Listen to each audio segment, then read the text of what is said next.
Всем привет! Вы на канале Польза.нет, меня зовут Саня, и здесь только подробные обзоры с целью сэкономить вам средства. И сегодня я расскажу вам о двух смартфонах: Poco X6 Pro и Poco M6 Pro. Чем они хороши, почему стоит на них обратить внимание и чем они отличаются. Потому что это верх бюджетной линейки у Xiaomi, это верх среднебюджетной линейки у Xiaomi. У Xiaomi есть еще F-серия. Так вот, первое. Обязательно, если вы собираетесь брать эти два смартфона, посмотрите все обзоры на них. У меня, допустим, есть 300 обзора на этот смартфон, 3 обзора на этот смартфон. Так вот, вроде бы по цифрам они не отличаются. 120 Гц и там, вроде бы и яркость одинаковая, вроде бы и шим минимальный у обоих, и мощности достаточно, и экраны плоские, и программное обеспечение одно. Но стоит ли смысл переплачивать 50% за этот смарт или нет, решать вам, и решать желательно после того, как вы сопоставите что-то. Вот это вот ролик для того, чтобы вы могли сравнить для себя и по видео, и по фотосъемке, исходники фото в моей личной телеге, исходники видео тоже.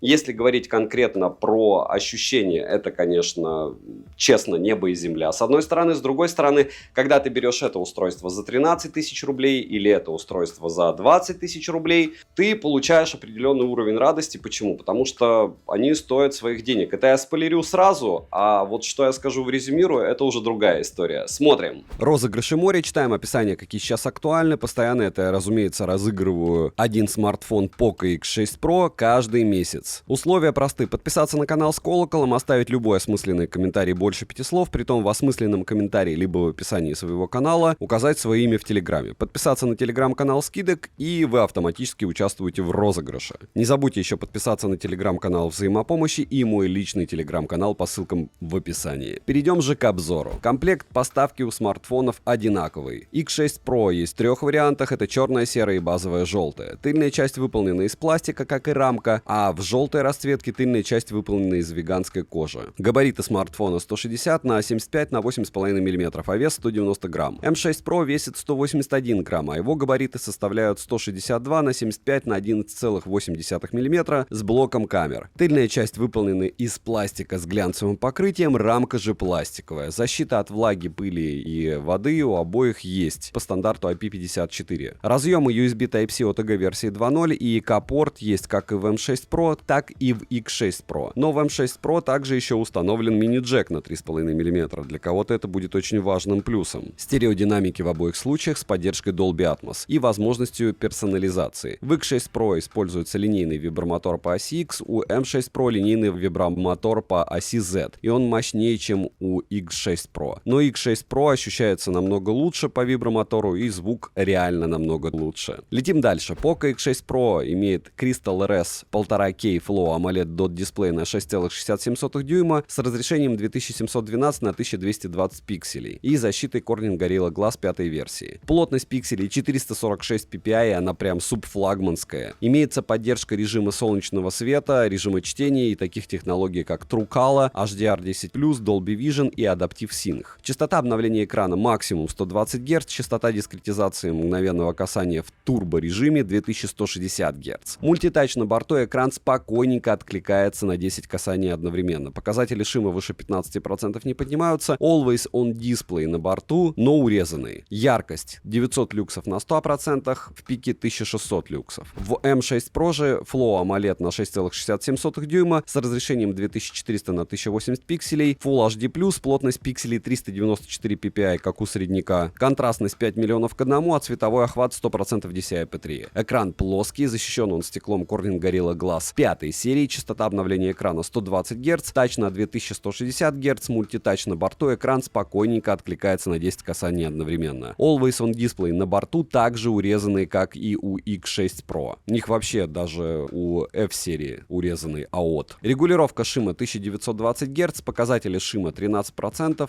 и выше не поднимаются, что является хорошим результатом. Далее, в Poco X6 Pro установлен процессор MediaTek Dimensity 8300 Ultra с техпроцессом 4 нанометра с 8 ядрами. Максимальная частота у него 3,35 ГГц, графический процессор Mali G615 MP6, оперативная память LPDDR5X и доступна на выбор 8 и 12 ГБ. Внутренняя память UFS 4.0 на выбор 256 ГБ и 512 ГБ. Процессор в Poco M6 Pro установлен MediaTek Helio G99 Ultra, техпроцесс 6 нанометров, 8 ядер, максимальная частота 2,2 ГГц. Графический процессор ARM Mali G57 MC2, оперативная память LPDDR4X на выбор 8 и 12 ГБ. Внутренняя память UFS 2.2 на 256 или 512 ГБ. Но в отличие от X6 Pro в этой модели слот под 2 сим-карты или одну сим-карту и карту памяти до 1 терабайта. В X6 Pro же расширить внутреннюю память возможности карточкой нет. На обоих смартфонах стоит HyperOS с Android 14 версии. В плане разблокировки смартфонов все одинаково. Это функция распознавания лица и датчик распознавания отпечатков пальцев под экранами и стандартные способы разблокировки. По связи. Poco X6 Pro поддерживает Wi-Fi 6 версии, Dual 5G, 4G сетей со всеми бендами. Датчик приближения у меня работал плохо на нем. У кого-то работает неплохо. Все зависит от прошивки. M6 Pro поддерживает Wi-Fi 5 серии, 4G сети со всеми бендами, технологию Dual 4G. Датчики приближения отрабатывают плохо в обоих смартфонах. У M6 Pro он чуть-чуть лучше на данный момент. Плюс датчики приближения, разумеется, могут калиброваться. Плюс от новой прошивки может очень много всего поменяться. NFC поддерживается, MirPay встает без проблем. Аудиокодеков достаточно, что на M6 Pro, что на X6 Pro. Но Bluetooth чип новее у X6 Pro, а именно версии 5.4. У M6 Pro 5.2. GPS-тест показывает точность на смартфонах до 1 метра. Далее емкость аккумулятора в X6 Pro 5000 мАч,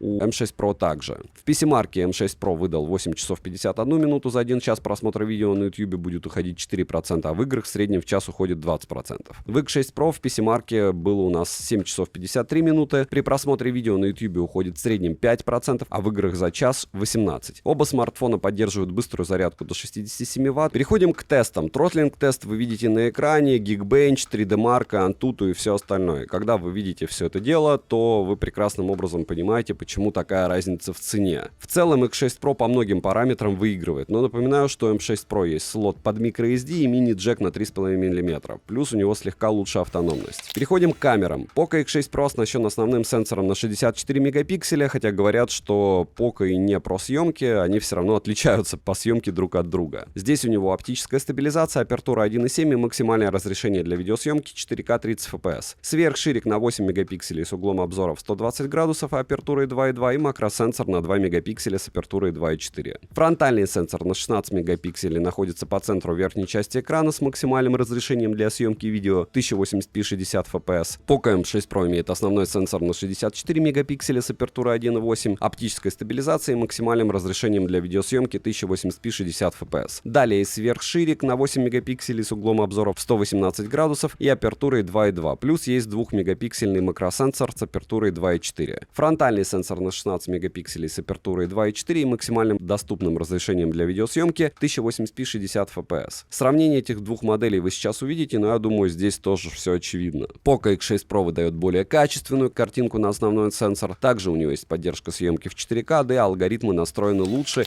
4К 30 FPS с HDR у Poco X6 Pro и 1080p 60 FPS у Poco M6 Pro. Футблогинг. И 1080p 60 FPS против 1080p 60 FPS тоже у Poco X6 Pro против Poco M6 Pro. Так, вот сейчас 1080p 60 FPS, съемка в лифте. И устройства абсолютно разного класса, но оба не являются устройствами, которые можно считать камерафонами. Но в то же время все познается, как говорится, в сравнении. Если вы посмотрите, для чего вам вообще нужен смартфон, и скажете, что Poco это не про камеру, но есть Poco совсем не про камеры, а есть Poco про чуть-чуть не про камеры. Это 1080p 60 FPS оба смарт. Вот чтобы вы ощутили разницу, 4К 30 FPS у X6 Pro. Ну что, основные модули 1080p 60 FPS, потому что в 4К. Опять же, сравнивать будем чуть-чуть позже. И по большому счету, если вас интересует съемка, то эти смарты, разумеется, бесконечно разные. Это ультраширики 1080p 30 FPS. Ну вот в них, кстати, особой разницы я не вижу. Может быть, вы видите. И вот так, допустим, супер плавно. Даже здесь можно сказать, что посмотрите, как интересно получается. X6 Pro. Не, стаб. M6 Pro ужасно стаб. Ну что, телевик? Нет. Ультраширик, да.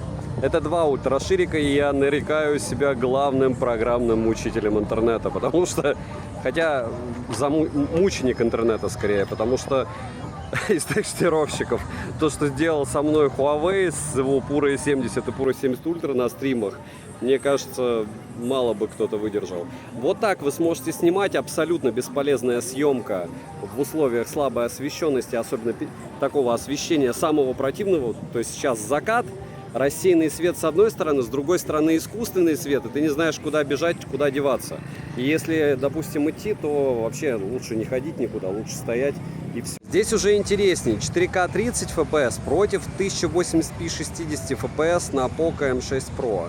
И вот сейчас вы сможете оценить. Кстати, по цветам, вот сейчас Poco X6 Pro в самом начале очень сильно плохо все показывал. Шумов очень много на Poco X6 Pro. И я думаю, что вам видно это не хуже, чем мне. Сейчас 1080p 60 FPS против 1080p 60 FPS. И, к слову, я хочу вас попросить, если вас реально интересует видеосъемка, то обязательно мои обзоры смотрите. Ну, не смотрите, понятно, обзоры тех, кто красит и кто откровенно говорит, что они меняют ролики перед тем, как вам показывать, потому что непонятно, какие вы сравнения смотрите. Но у всех остальных пробуйте иногда отключать звук, потому что важно ваше ощущение вам снимать, вам с этим потом работать. Ну и дальше, после того, как вы отключите звук, посмотрели, и если захотите, слушайте мнение блогера или обзорщика, или как хотите называйте. Кто сегодня не спал? Я сегодня не спал. Poco X6 Pro, M6 Pro, фронталка в движении с противным освещением. Вот так вы сможете себя снимать в закат. Я говорю, самое смешное, что в этой истории, что M6 Pro вот с светом непонятно как работает, еще что-то. Но цвет лица ближе и цвет рубашки ближе намного, чем у X6 Pro при прочих равных. Так, 1080p 60 FPS, кони. И вот так вы сможете снимать коней в этом разрешении. Сейчас пройдут народ, и я смогу поснимать противные штуки. Вот так сможете снимать противные штуки. Я имею в виду освещение. А вот теперь 1080p 30 FPS против 1080p 30 FPS, съемка с двух рук. И мне кажется, что мучить Poco сравнениями видео и фото была, конечно, не лучшая моя идея. Теперь по фронталкам. 1080p 60 FPS. Вот так вы можете снимать с двух рук против света. И еще против света. И еще немного в движении. Совсем чуть-чуть. Я говорю, по фронталкам смешно говорить, но на данный момент мне больше нравится M6 Pro. Хотя все относительно. Если вот сейчас встать, посмотреть позади меня на здание и на лицо, ты начинаешь думать, да и в топку цвет этой рубашки, которая сейчас, кстати, уже одинаковая на ней. Да? Ну, ночью однозначно лидер все-таки X6 Pro. 30 FPS против 1080p 60 FPS у Poco M6 Pro. И ну, разница очевидна, с одной стороны. С другой стороны, очевидно, что ни тот, ни другой смартфон не справляются в данных условиях. Еще немного фронталки в 1080p 60 FPS. Очень много шумов и какие-то фризы у M6 Pro. Какие-то. Когда-то его по 12,5 продавали, сейчас за 14. И за эти деньги он, в принципе, огниво. Но, видите, все равно приходится чехвостить на фоне собрата, который, к слову, на 50% дороже, на секундочку. Даже больше, чем на 50%.